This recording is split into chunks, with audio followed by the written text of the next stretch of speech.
June ni som hi le pakhat ania voina hian Hnahlan Grape Winery kan kaldon ani tuna hian main gate an hong don meka ta hian hei lo inziak tiu maya register number te lo inziak tiu mai ni kumsang ni le asari tang dei to khan local pui to ani Hnahlan khuwa hi kan fiat la na em pakhat chu grape na sa kan ching hian ya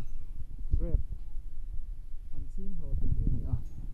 voinia po hiang ni winery kan lu don ani hiang winery compound na kan lu to a compound po an nei nuam khop mai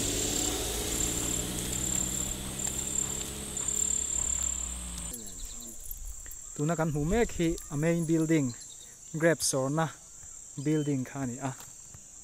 tin he asira hian a thok tu te quarter a om bok ani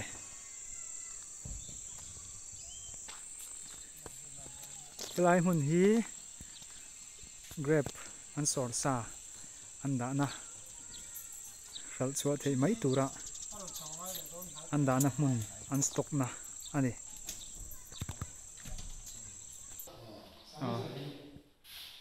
lai hun hi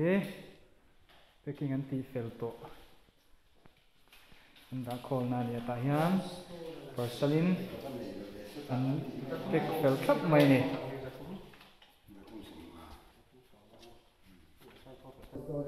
ti hianin packing fel to hei bur chu ni ta a hei toi mel khop mai hian parcel pakata hian som pani omani hi a case tuna sok omek ani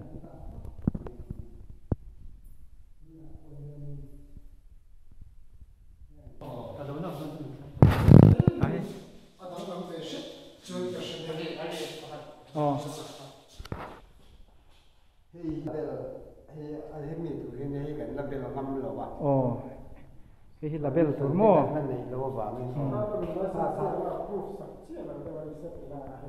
Isabella moi khop mai label tur po moi don khop mai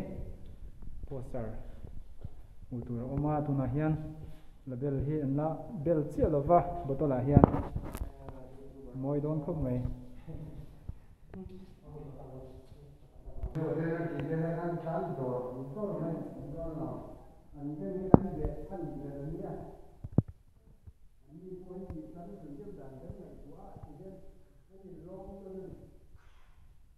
tuna chuan an stock point kan chua san le don ani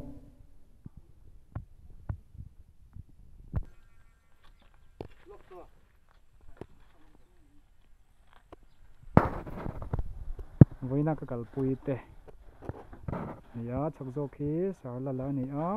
ando tu hima huna ani tin na tlangami hi Hnahlan MRB branch manager ani pokani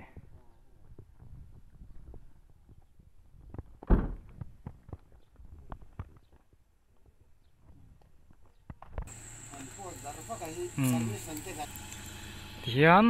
hun rei po man lovin kan chua san le don ani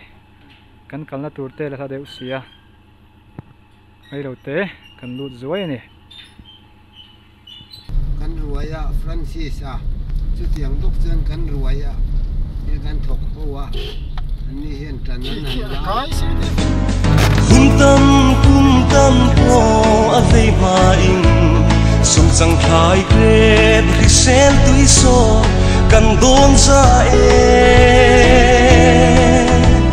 pi pu te nan fil lo Hnahlan Grape nai bil lovin kan